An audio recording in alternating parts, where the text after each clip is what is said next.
What's good, Chill? And welcome to my long overdue review of The Defenders. Yes, finally getting around to reviewing this series. I know I am extremely late, and anime got in the way of that, so that's why I'm just now starting getting around to reviewing this series. So, let's go. The Defenders, a 2017 Netflix original series that takes as, of course, the pretty much the Netflix's Avengers after, Daredevil seasons 1 and 2, Jessica Jones, Luke Cage, and Iron Fist.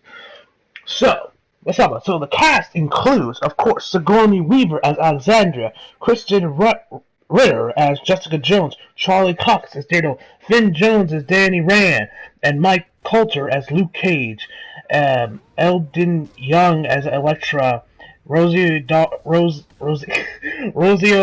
I'm probably butchering these names, Dawson as Callie, like Jesus Christ. Okay.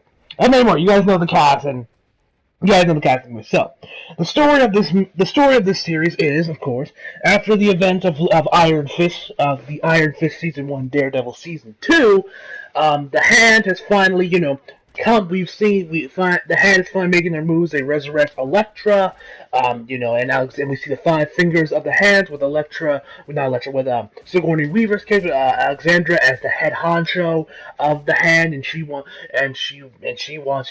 her Elektra to become the Black Sky, and the Defenders have to work together to make sure that doesn't happen. So let's talk about the cast. Like I just mentioned, the cast members. The cast is fucking fantastic. Sigourney Weaver as Elektra, fantastic. You could definitely see the desperation she has how desperate she is to make her plan work, because she is dying. She has like some, I forget what exactly she had, but she has like some disease and she is dying, so she wants to make sure this plan works. And we also got Madame Gao. She was the woman that plays her was open to. Can someone explain this? When does she have the Force? Seriously. Kristen Ritter, she did a fantastic job.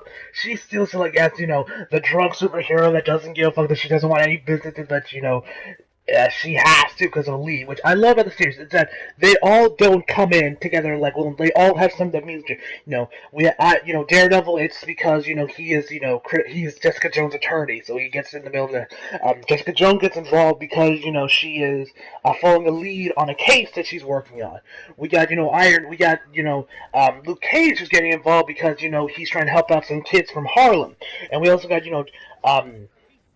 Iron Fist going up because, it is his destiny to defeat the Hand, because he is the immortal Iron Fist, not you, me. I am the Iron Fist. And one thing I really loved about his character is that they definitely did develop Danny Rand a lot in this series. Because you guys remember that, in Iron Fist. While I don't understand why most people hated it. It's definitely, I know I said in my review it's my second favorite of the Marvel TV, but the more I think about it, I say it's definitely my least favorite of this. But I would still give it a 10 out of 10. I still give it a 10.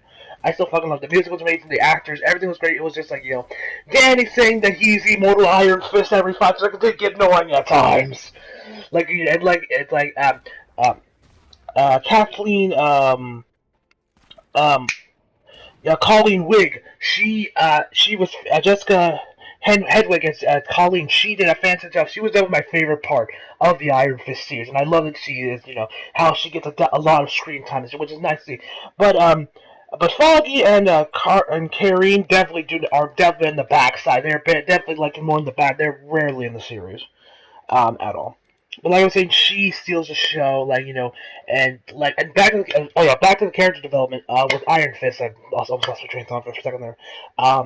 I love this one part because she's Danny's meditating, and Colleen says, you will tell anyone that will listen that you are the immortal Iron Fist. Is that he is still very naive. He's still a little too trustworthy. People, because remember in Iron Fist 1, he was really trusting of his friends when they were constantly stabbing him in the back, in Iron Fist.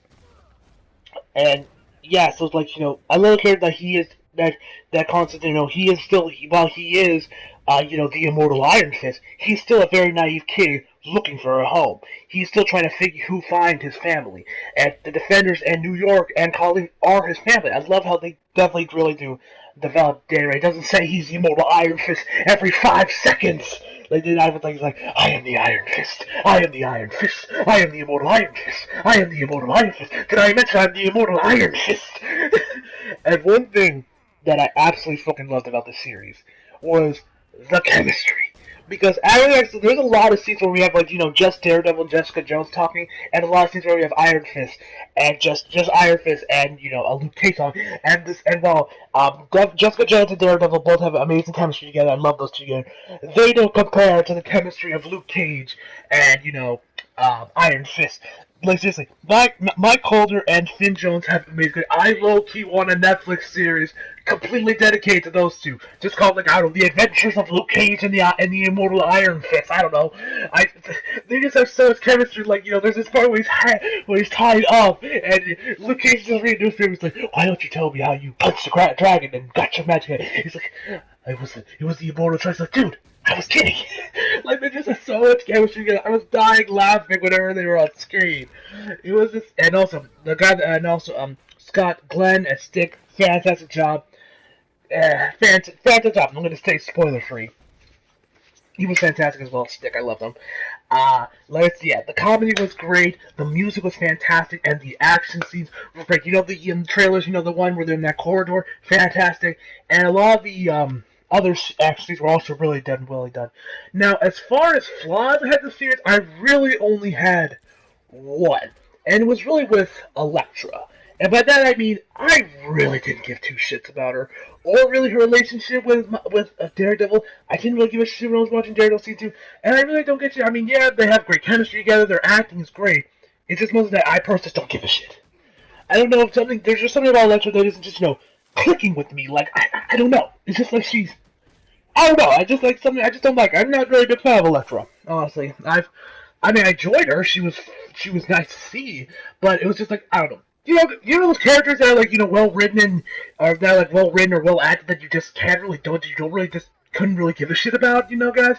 That's how Elektra with me, honestly. I just don't. She's just not clicking with me for some reason. So that's really my only real flaw. And so yeah, that was that's really that I didn't really give two shits about Elektra. But besides that, everything else was fantastic. The action was great. The intro! Oh god, these Marvel series have such fantastic intros. These intros rival anime OPs. Now, we're gonna get into mild spoilers, but these are mostly just a couple conversations that happened in the series that I really thought were hilarious. These are mostly just how big of an anime fan I am. But there's this one scene where Sigourney Weaver straight up says Baka. Yes, she says Baka. When she said that, I was laughing out. I was like, oh. So if you ever wanted to know what Sigourney Weaver said, like she said the classic anime phrase, "The Defenders is for you." And another hilarious scene though that there was when they're at the Colleen Wig and everyone else and all the other supporting characters from everyone else's shows are all at the police station. And she's like at Misty Knight is, talking to Colleen, which is like, "Oh yeah, we found a katana. We found the sword in your bag." It's like, "It's a katana. It's been passed down my generations." Like, it's weird. I was laughing at because you guys know if any of you anime fans watching this video, guys know the classic meme about Weebles carrying katanas on the train. It was just fucking hilarious to see this. I don't know. I doubt this was supposed to be as funny as that is, but I'm such a big anime fan. I just can't help but laugh my ass off at this shit. But yeah, that's all I have to say about the Defenders. Once again, I fucking love the series. The music, the characters, soundtrack, everything else. So my final verdict for the Defenders is a 10 out of 10, which means this series is now, 5-0? 6-0 for these series? Every season I've given a 10 to Daredevil Season 1, Season 2, 10s. Jessica Jones, 10. Luke Cage, a 10. Iron Fist, a 10. And this series, a 10. Netflix can do no wrong with these series, which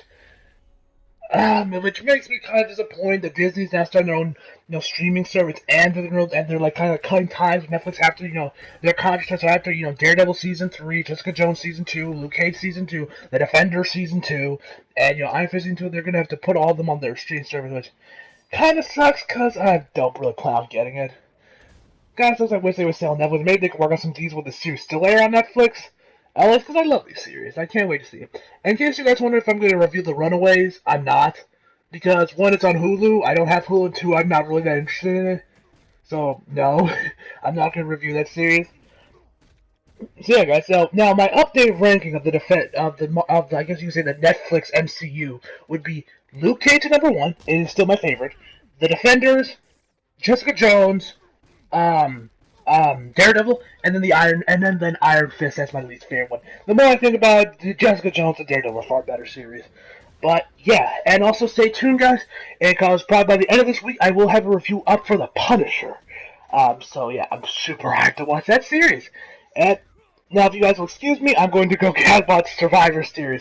Yeah, I'm curious to see that. Pay-per-view's gonna be hype. Can't wait to see Team Raw and Brock Lesnar versus AJ. That's gonna be hype.